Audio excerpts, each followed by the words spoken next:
Alright. Oh, I'm stuck in this. Okay. Alright, guys. Okay, so I'm gonna start. They give you this is a beam. Right? Here's the wall. And there's like a cross section cut out. It's circular and it's being bent. They're asking to find the largest moment that could be applied to this beam. And this is a cross section. Alright, so whenever you're doing beam bending, you're going to have to find the neutral axis first, and then you're going to have to find the moment of inertia, then you can find the stress, the moment, whatever they give you in this problem the stress and tension and compression, so you're going to have to find the allowable moment, okay? So you're going to get two moments obviously because you have two constraints. So let's first find the neutral axis. So this shape is, it's a rectangle and there's a hole cut out. So this shape is basically this. There's two shapes. This is one. I'll call one is a rectangle and subtracted with a circle with radius r, and r is equal to 50 millimeters. That's equal to that shape, right? You guys agree? Alright, so that's equal. Alright, so I'm going to define the reference axis right underneath this figure. So I'll call this the x-axis, and we want to find where y bar is, where the neutral axis is above this shape, right? Okay. So you know y bar times the total area, I equals 1 to n, is equal to the sum of y bar, I, as I goes from 1 to n. And obviously n is 2, there's only two shapes. So y bar is equal to y bar 1, a1, that's this, minus, we're subtracting out the circle, y bar 2, oh this is shape 2, y bar 2, a2, over the total area, which is a1 minus a2. You guys agree? So you just have to fill this in and find y bar, which is the neutral axis. So what is y bar 1? It's 125 millimeters. The area is 150 millimeters multiplied by 250 millimeters. Subtracted, oh this isn't going to fit. Alright, whatever. Subtracted by y bar 2 is what? The distance from here to the top of the circle is 125 millimeters. The radius is 50, so it's 125 minus 50, so it's 75 millimeters. Right, let me check that, yeah.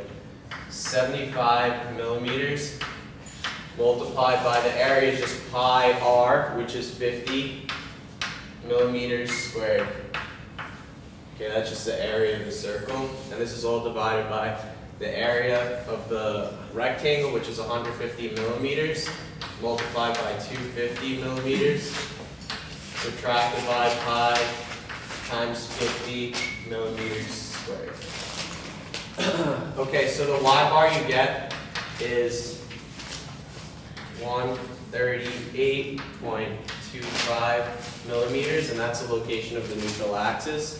Alright, so now that we have that, we know y bar. We'll just draw it here so it's easy. Alright, so y bar was what? 138.25, so it's over here. It's above this circle, so it's over here. This is y bar. And this is equal to 138.25 millimeters. Let me draw both neutral axis. Okay. And the reason why the neutral axis is important because the stress at the neutral axis is 0. That was the exam question. If you guys are wondering where the minimum stress was, it's at the neutral axis. So, alright. So now we have to find the moment of inertia for this thing.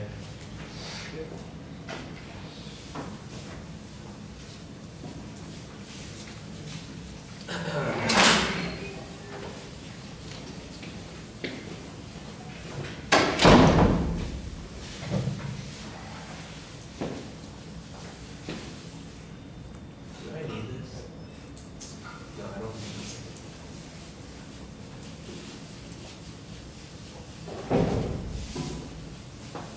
Okay. All right.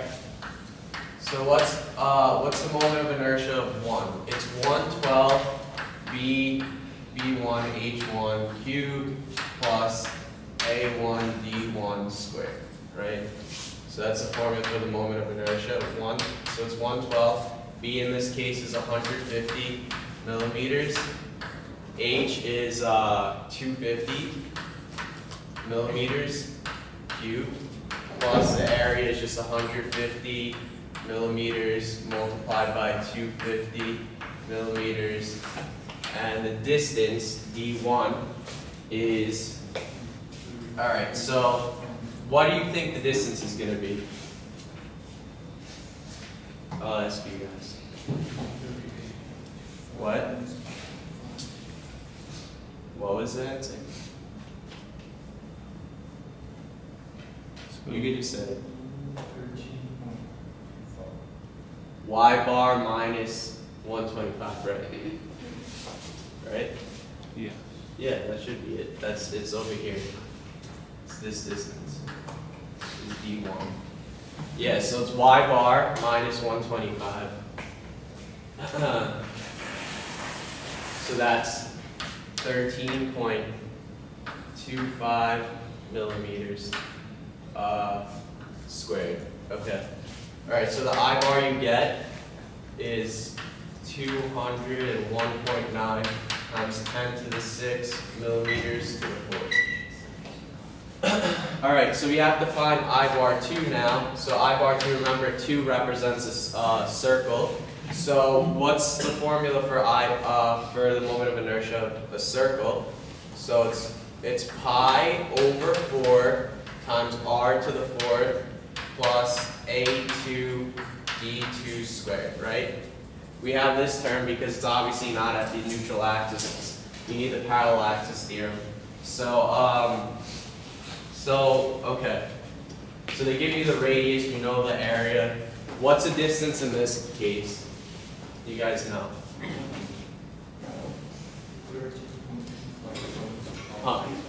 Huh? Wait, what did you say? 63.25. That's right. That's right. Good. Okay. So I bar is pi over 4. The radius is 50 millimeters to the 4th plus the area, which is pi times 50 millimeters to the 4th. Millimeters squared times 63.25 millimeters squared. You guys know how he got that? So we want to know what D2 is, and D2 is this distance from here to the center, right? It is D2. So D2 is equal to Y bar minus 125, so it's minus this length, plus the radius, which is R. I'll just call R, which we know is 50. So we know this dimension, that's equal to D2. So that's how he got 63.25 millimeters. You guys see that? Okay. So I2 is equal to 36.33 times 10 to the 6 millimeters to the 4th. Okay. All right, so we want the total moment of inertia. Remember, this is a whole, so you have to subtract it out. So you have this value minus this value. So the total moment of inertia is, I'll make this 50. I'll just erase this. You guys got this value? These values? Okay. So it's this number subtracted by the number I just erased.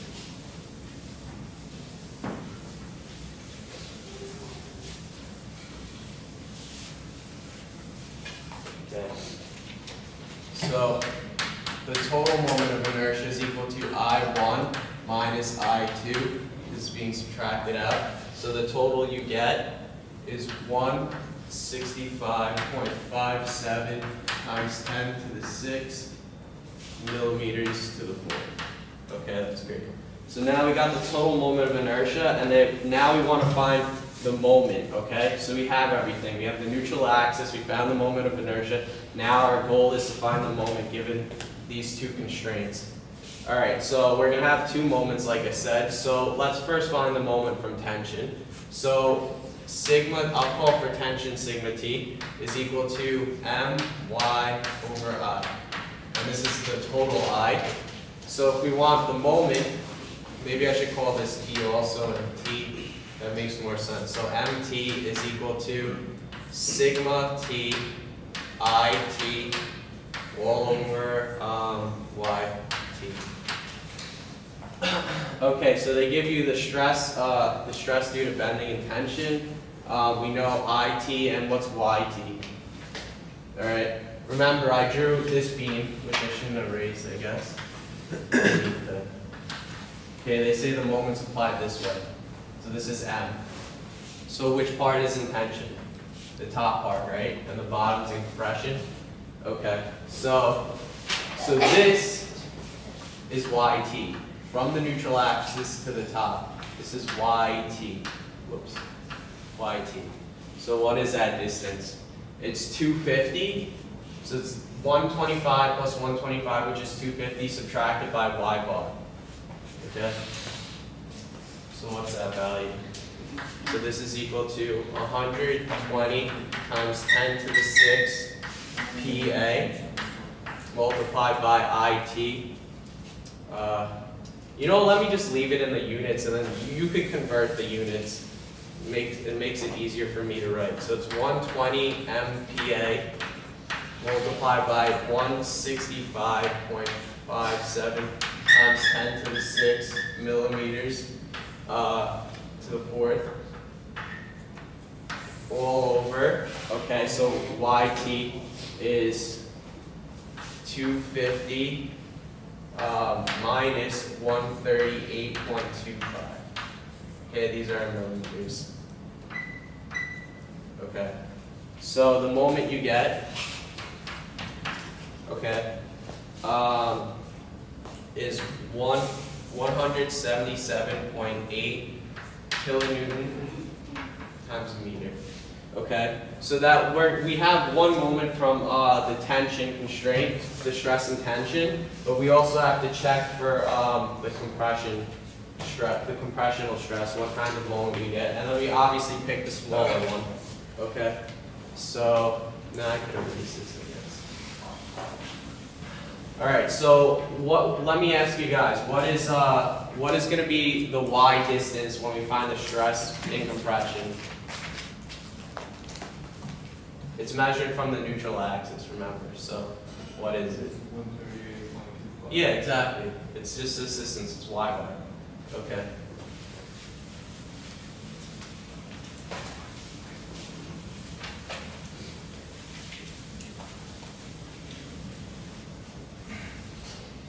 Okay, so I'll call for compressional stress is minus MC YC over IT.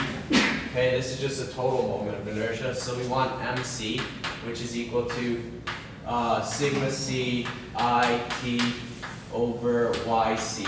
Okay, and YC is just the Y bar we found before. Okay, so MC is equal to 150 MPa. Remember, you can't just multiply these, you have to change the units. This was 165.57 times 10 to the 6 millimeters to the 4th, all over 138.25 millimeters. Okay? So the moment you get from the compression,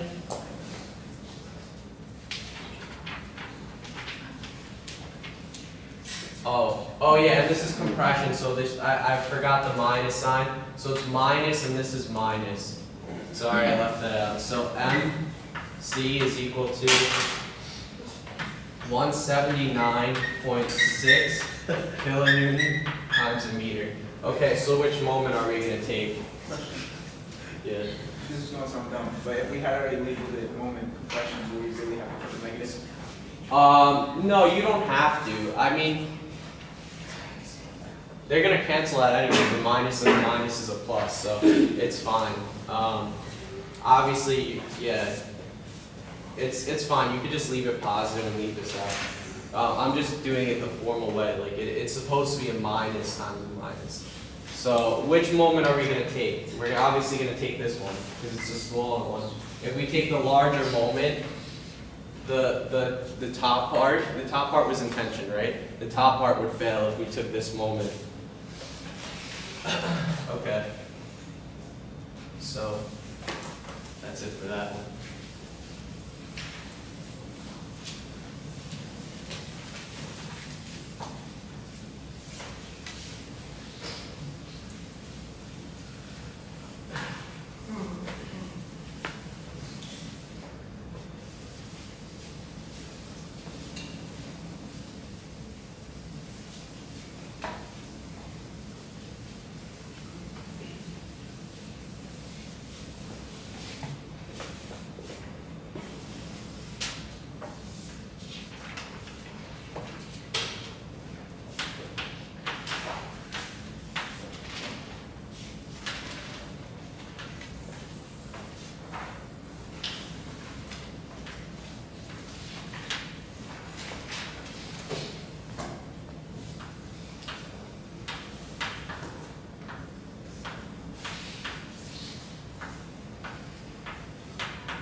Okay, so this is aluminum, this is brass, this is aluminum, and they give you the dimensions.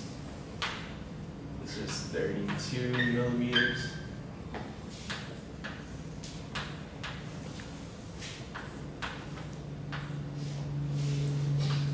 Eight millimeters, 32 millimeters, 8 millimeters. Okay. All right, so let me write what they give you. So given. All right, so they give you the Young's modulus of aluminum. They give you to be 70 GPa. Okay, and they also give you the Young's modulus of brass. That's 105 GPa. Okay, and they give you the allowable stress for the aluminum. So maybe I'll call it, yeah, is 100 MPa. And they give you the allowable stress for the brass. Oops. They give it to you as 160 MPa. Okay.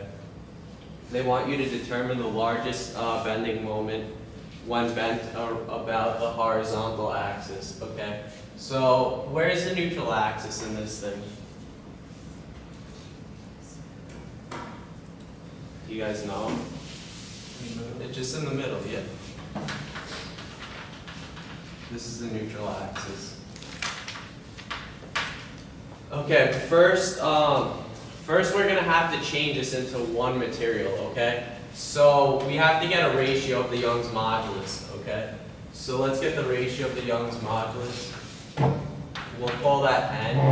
I'll call it NB, and I'll call N aluminum. Okay, so this refers to aluminum and this refers to brass. I'm going to take aluminum as 1 because it has a smaller Young's modulus. So I'm going to take this as 1. So 70 GPa divided by 70 GPa is 1.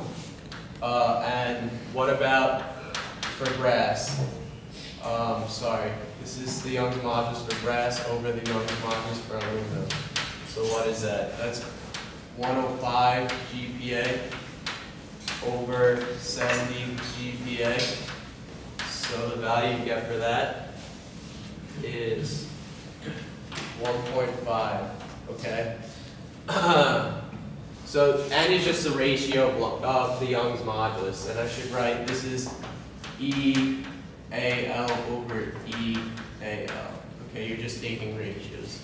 All right, so since we got for brass, it's 1.5, so we have to multiply 1.5 times this distance. So this brass, we want to convert it into aluminum, so this whole thing is aluminum. So we're going to have to multiply that ratio times 32. So you'll notice that the brass will turn into aluminum, but the aluminum has to be bigger than the brass. Do you guys understand? For composites?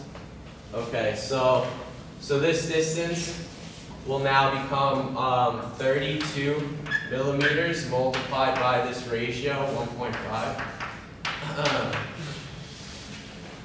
And you get 48 millimeters.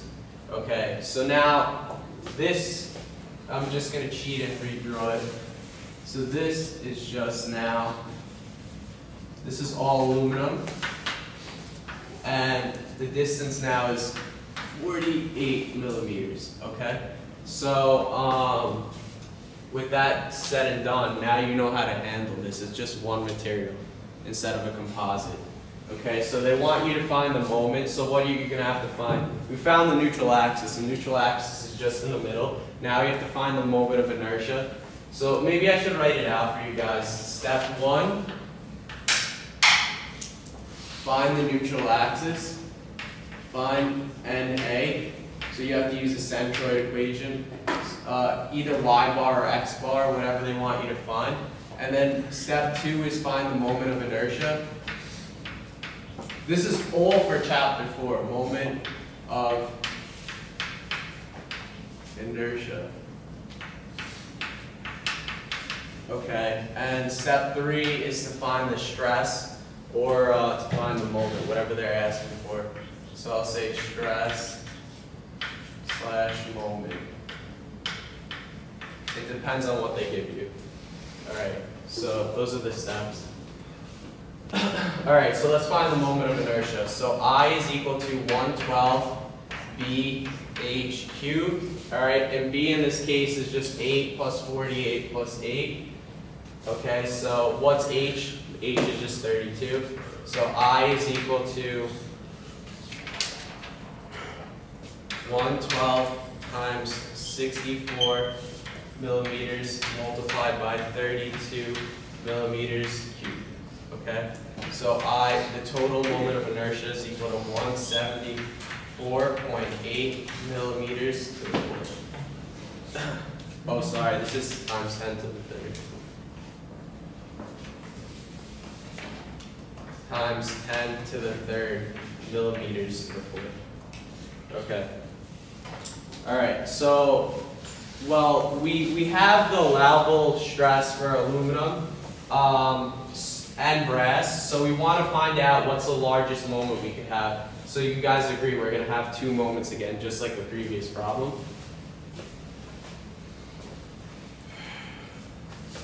Can I erase this? No. All right, just remember these values.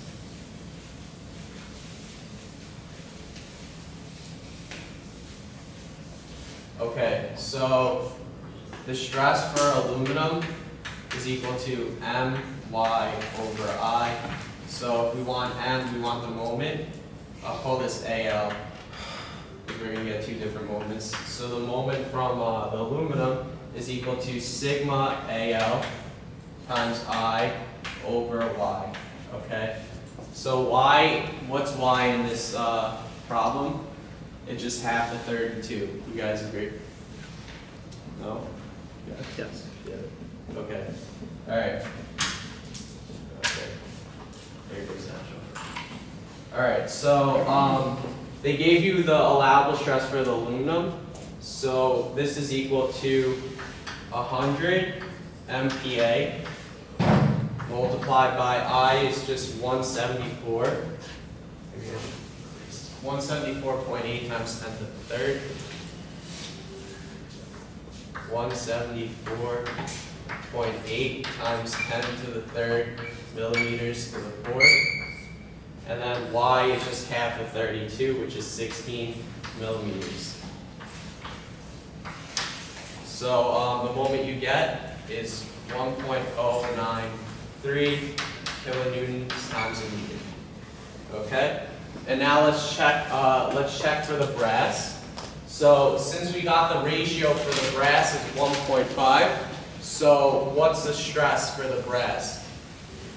Remember, you have to multiply this by its ratio, but we know the ratio N of aluminum is 1, right? So technically, this should be NaL, but I left it out. So you get NaL on the bottom, but we know that's just 1. So let me actually write that in so you guys don't get confused. All right. We know the ratio for aluminum is 1, so there's 1 in there. So what about for brass? I'll ask you guys. So the stress for brass is equal to NB My. This is for brass, I'll just label this B. And then I is the same, Y is going to be the same. So the moment for the brass is equal to, what is it, sigma B I over NB times Y. Okay. Alright, so we know N for brass is 1.5. So this is 1.5. This was given in the problem, the allowable stress for brass. And we calculated I. So we know everything, so we can calculate MB. Alright, so they give you, the stress was 160 MPa multiplied by 174.8 times 10 to the third millimeters to the fourth, divided by 1.5, that was the ratio of the Young's modulus, times Y bar, which is also 16 millimeters. Okay, so the moment you get in this case, for the brass constraints, you get 1.748 kilonewton times a meter. Okay, so which one are you going to select? Obviously the smaller one, because if you select the bigger one, it's going to fail. So you select the smaller moment. Okay. Any questions?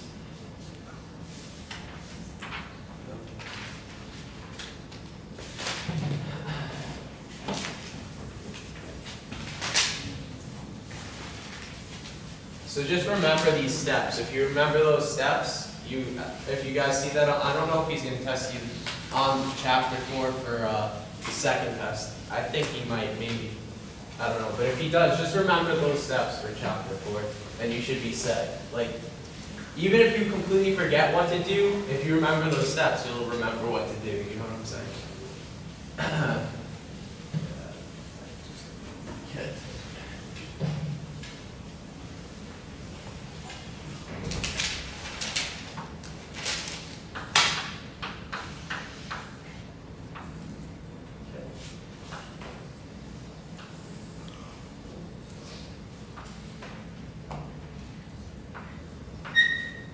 This problem's like exactly like your homework problem.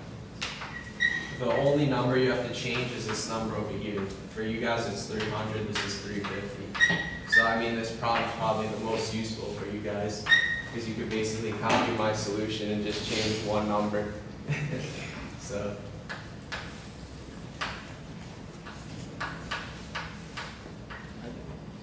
Okay. Alright, and they give you the diameters. This is steel. This is all steel, these diameters over here. They're steel rods. So they give you the diameters 25 millimeters. Let's call that DS for steel. They give you the moment is equal to 175 kilonewton times a meter. They also give you the Young's modulus of the concrete. Oh, this is concrete and this is steel. Okay.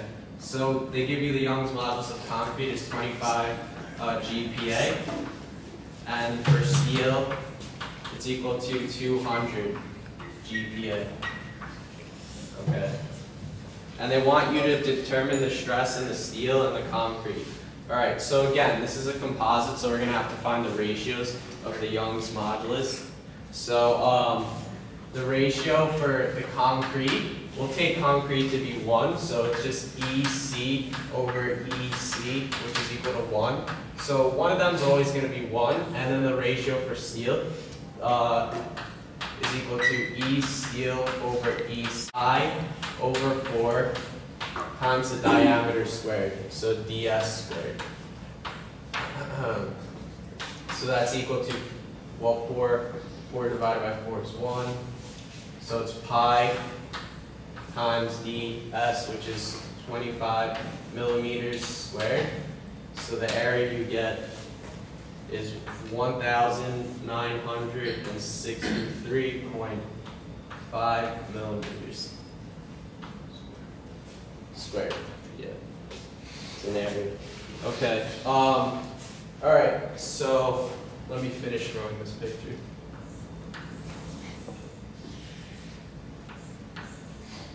Okay. So in the book, when this is derived in the book, this is the neutral axis over here. So they call this distance x, and this is still b, right? Okay, and they say this distance from the neutral axis to the center of this thing is d minus x. Okay, so you have to use from the book to find the. You want to find obviously the neutral axis. So to find the neutral axis, there's an equation in the book. 4.28.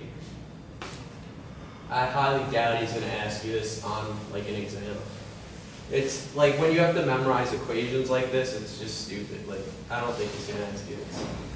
So I even had to look this up. I didn't know it by heart. So equation 4.28. It's 1/2 bx squared plus ns as x minus ns as d is equal to 0. Okay, so it's a quadratic equation. We know these values obviously, so we could find x. X is where the neutral axis is. That's how they defined it in this figure. Okay. So, all right, so it's 1/2. What is b in this case? Remember, b is measured from here. So b is 350. So in your homework, all you have to change is this value. You have to stick in 300 over here. So it's the same exact problem. Okay, so the ratio for steel was 8, right? The cross-sectional area was, did I erase it already? It was 1,963.5 millimeters squared, multiplied by x, minus ns, which is 8, multiplied by 1,963.5 millimeters squared, multiplied by d. And d is defined from the top edge to the center of the circle. So this is d. So what is that distance? It's 540 subtracted by, oh, this is from the, sorry, this is to the center, right? Yeah. Okay, so it's 540 minus 60. That's what the distance d is. So it's 480. Okay, and that's all equal to 0. So you guys know how to solve the quadratic equation. You have to write it. X equals negative b plus or minus the square root. You guys know. You don't know it? Oh, you do know. Okay. Okay, so you have to use a quadratic equation. So the neutral axis lies at 167.5 millimeters. Okay? So remember the neutral axis, the way the author did it, he measured the neutral axis from the top edge to this point, wherever it is. So this value is 167.5 millimeters. So we're also going to need to know this distance here, d minus x. So what's d minus x? We know d is 480. D minus x is equal to 480 millimeters subtracted by x, which is 167.5 millimeters. So that distance is what? That's 312.5 millimeters. Okay, so now we want to calculate the moment of inertia. Again, you're going to have to look in your textbook for the equation for the moment of inertia for this shape, for the concrete steel combination. So I'm gonna write here.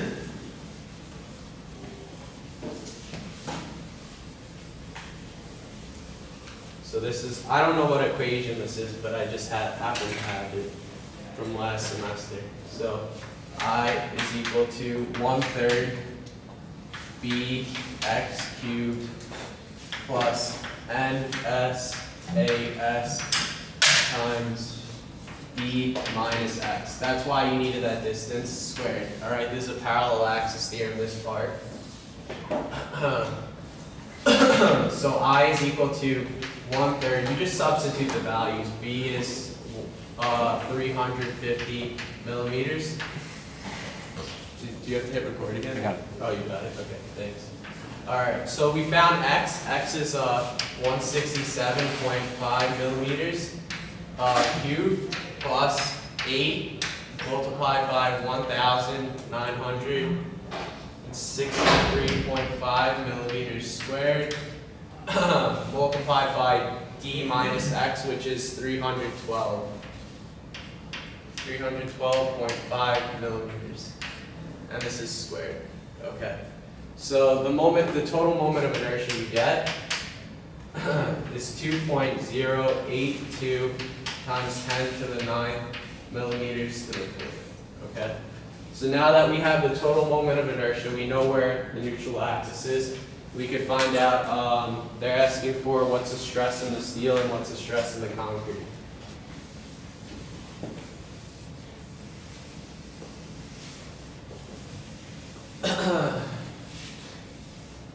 Okay. For the equation, is it 1/3 or 1/2? It's 1/3, right? Yeah, because on the second one you go 1. Oh, whoops. Sorry. Yeah, it's 1/3. Okay. All right, so we want to find the stress in the steel. So the stress in the steel is equal to ns, ms, I'll call it, y over, they give you the moment, so I'm not even going to call it. The moment's the same for both of them. We're looking for the stress, so I'll just call it m. This is over I, okay? So we want to find the stress. So let me ask you guys, for steel is for concrete and steel, which one do you think is going to be in tension and which one do you think is going to be in compression? Even if you don't know which one's in compression or tension, do you ever see concrete in tension or no? Never. It's always in compression. So you could just use your logic and be like, oh, obviously the concrete has to be in compression. So the steel is going to be in tension. So this is 8 times the moment, which is 1. Let me just write it next to it. This is equal to 8 times the moment, which is 175 kilonewton times a meter, times y in this case is it's d minus x. Remember, it's this distance from the neutral axis to where the steel is. So it's 312.5 millimeters, all divided by I. We calculated over here, which is 2.082 times 10 to the 9 millimeters to the 4th. All right, so the stress from steel is equal to 210.1 MPa. So that's your first answer. And then the second answer, they ask you to find the stress in the concrete. So we know the concrete is going to be in compression. So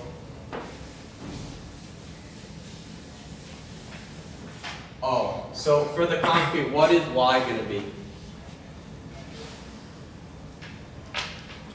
It's just going to be the neutral axis, the distance to the neutral axis.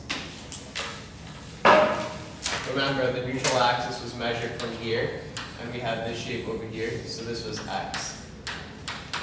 So it's just going to be that distance x, which was 167 point something millimeters.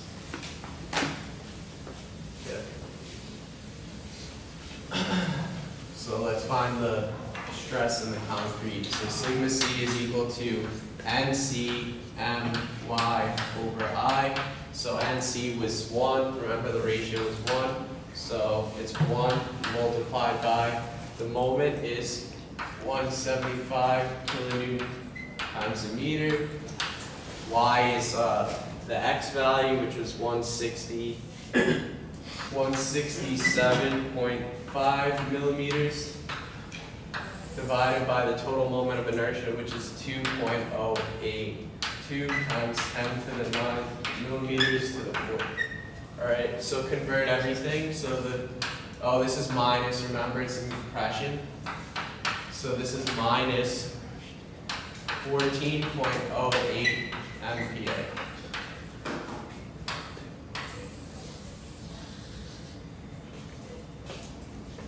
So basically you're never going to see this on any, because you don't need to know, like, who's going to memorize the moment of inertia, or who's going to memorize how to calculate the neutral axis for this composite. I've seen this course so many times, never seen any professor ask this question. So take it as it is. I mean, May is teaching it. I think this is the second time, so I highly doubt any professor would ask this question on an infinite. It's not important. At least I don't think so.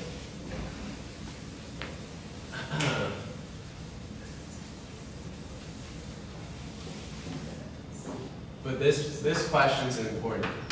This next one. Okay. It's the last one too. Professors like this question. Hint, hint. Okay, so this part of the bending chapter is called eccentric bending. So what that means is there's going to be, when you calculate the stress, there's going to be a stress from bending, and there's going to also be a stress from the force, like P over A. So there's going to be two stresses, and you have to combine them.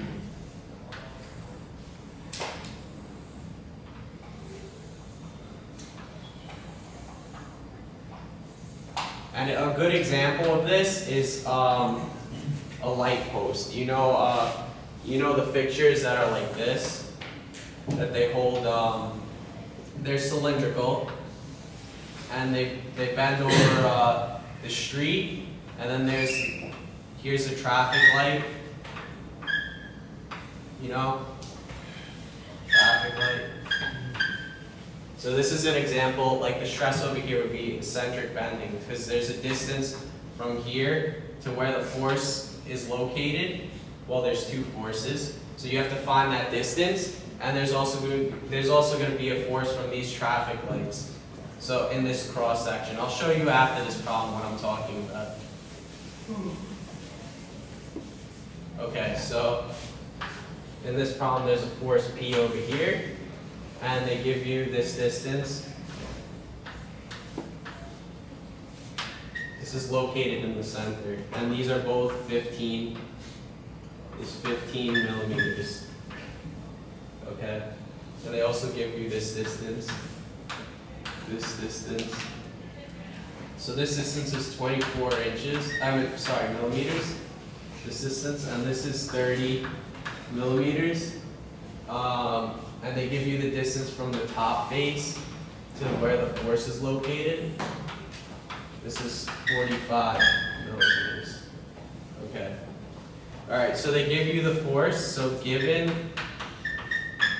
give you the force P is equal to 8 kilonewtons, and they give you this over here, this line over here. This point up here is B. This point down here is A. And they want you to calculate the stress at A and B.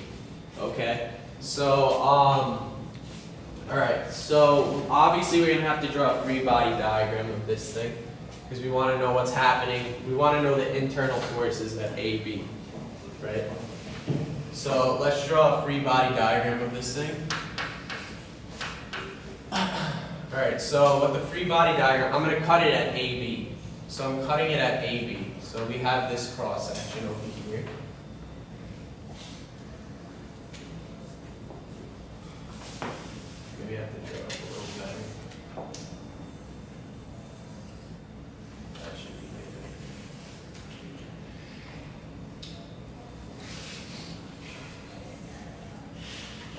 you have this cross section over here, right? Okay, so you have this force P over here. This is P, which is equal to 8 kilonewtons, right? And this thing has to be in equilibrium, right? So there has to be a force opposing this force. Which direction is it? To the right or to the left? To the right. Based on this, yes, to the right. So P is over here. It's located in the center. So this is P, which is equal to 8 kilonewtons. We also have to get the moment, right? Because right now it's not in static equilibrium because it could still rotate. You see? If you had two forces like this, it would rotate. So we have to counteract that rotation with a moment. So there's a moment. There's an internal moment here, M. So we need to know the distance from the center of this square to here. And what is that distance? I'll call it E. The book uses E.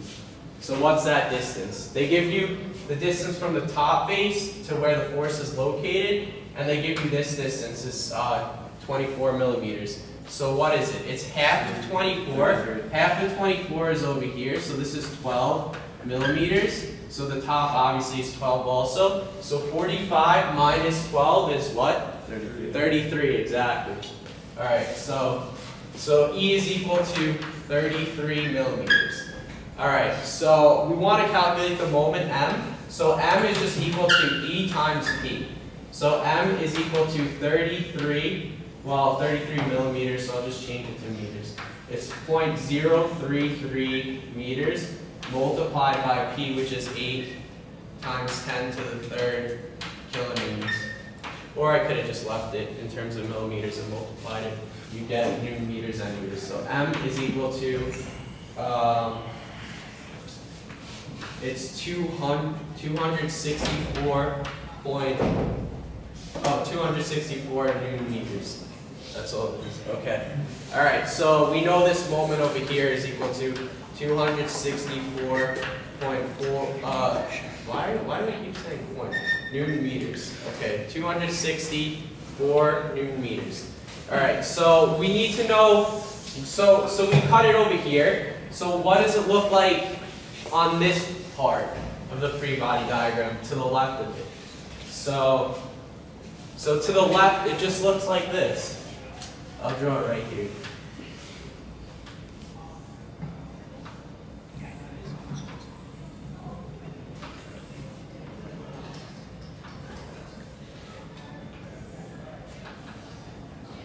Okay, and then the walls over here.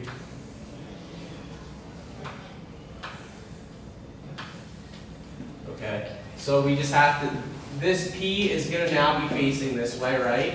Because it's equal and opposite, so this is P. And now which direction is M? Is it clockwise or counterclockwise? It opposes this moment. This is counterclockwise, so it has to be clockwise. Alright, so M is this way. So this is M. And this is equal to 264 Newton meters, and P is equal to 8 kilonewtons. Okay, so this is all in equilibrium. So now I want to find the stress at A, and then the stress at B. All right. Okay, I'll do it real quick.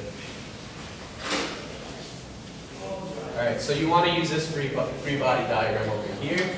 So the stress at, this is A. No, sorry, this is B. This is A. So what's the stress at B? The moment's this way, so the top half is in compression. I mean, the top half is in tension, right? So the force, this thing is being compressed. If you remove the wall, there's an equal and opposite force P. So this is going to be in compression. So it's minus P over A. And then the top, this is the point B. The top half of this square is what? It's in tension, right? So it's plus My over I. You guys follow? It's a combination of bending and just compressional stress.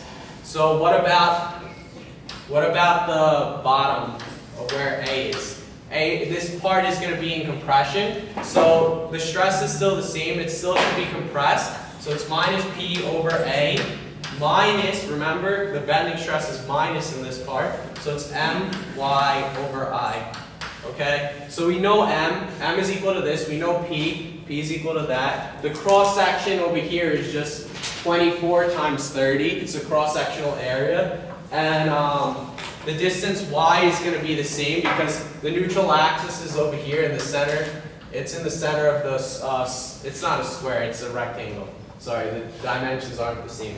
So it's a rectangle, so it's going to be in the center. It's going to be, this distance over here is 12. So y is going to be 12 for both of them. And I, the moment of inertia, I is equal to 112 times BH cubed. And B is what? B is 30, H is 24. So the total moment of inertia you get is, where is it? Okay, it's 3.46 times 10 to the 4th millimeters to the 4th. Okay, so you could just plug these values in. Oh yeah, and A is equal to 24 times 30, which is equal to 720 millimeters squared. And then, so we have A, I, we know Y is equal to 12 for both of them, millimeters. And we know M, so we know everything, so I'll just give you the answer. So this is for A is equal to minus 102.7 MPa. So that's the answer for A, for point A, and for point B it's equal to 80.4 MPa after you substitute the values in. Okay? That's it.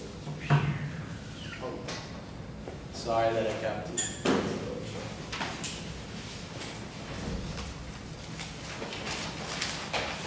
Yeah, so basically this is the most important problem because they like to test this.